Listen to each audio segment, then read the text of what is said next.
पढ़ा लिखा आदमी ऐसी बात नहीं कर सकता। स्वर्ग कहाँ है?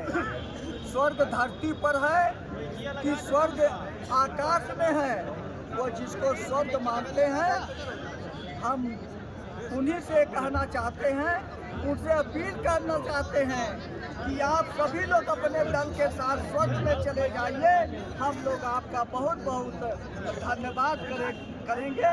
आप अपनी 7 पीढ़ियों को लेकर के वहाँ चले जाइए, हमको इस धरती पर रहने दीजिए और बाबा साहब डॉक्टर अम्बेडकर का जो संविधान है, उस संविधान के अनुरूप हमको चलने दीजिए। क्या मांग है आप लोग? हम लोगों की मांग है कि बाबा साहब डॉक्टर अम्बेडकर जैसे विद्वान को, जिसको दुनिया उनको विद्वान मानती है, उनको सिंबल ऑफ नॉलेज कहती है, अगर ऐसे व्यक्ति के ऊपर कोई संसद में असंसदीय भाषा का प्रयोग करे तो उसके हम लोग खिलाफ हैं। हम लोग यही चाहते हैं कि ऐसे व्यक्ति के को कम से कम, अगर वो गलती से यह बात कह दिया है, उन्होंने कहा कि ये प्रेस वालों ने तोड़ मरोड़ करके इस बात को रखा है, तो हम लोग ये मांग करते हैं कि वह आकर के लोगों के बीच में माफ़ी मांगे,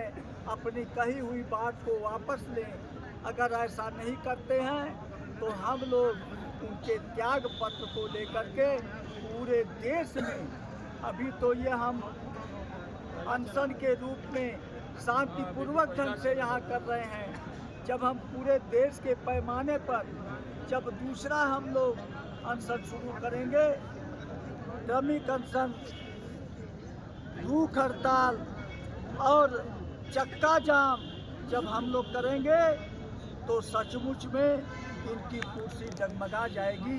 इसलिए हम उनको यही सलाह देंगे कि वह जल्दी से जल्दी वो माफ़ी मांग लें और अपनी बात को वापस लें। गृह मंत्री का बयान आया है कि उन्होंने जिस तरीके की बातें कही उसका मतलब दूसरा निकाला गया, उसका संशय दूसरा निकाला गया, एक तरह से उन्होंने बयान दिया है।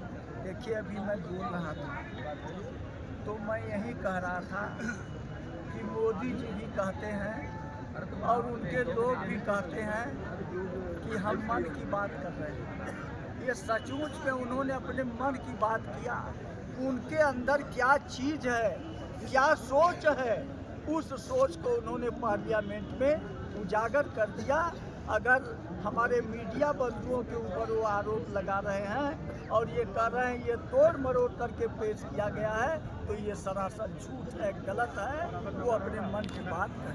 सर, आपने कहा कि हम भगवान राम को नहीं मानते हैं और इनको ही भगवान मानते हैं, तो इस पर क्या? मैं ये बात नहीं कहा।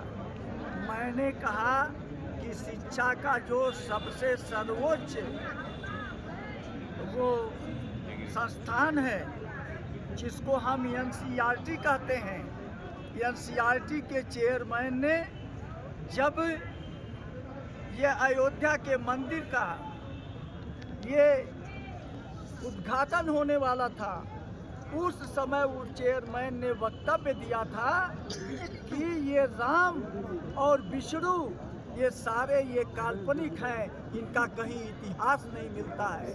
तो हम लोग तो इतिहास के आधार पर बात करते हैं, जिसका कोई इतिहास नहीं है उसका हम नाम तक नहीं देते।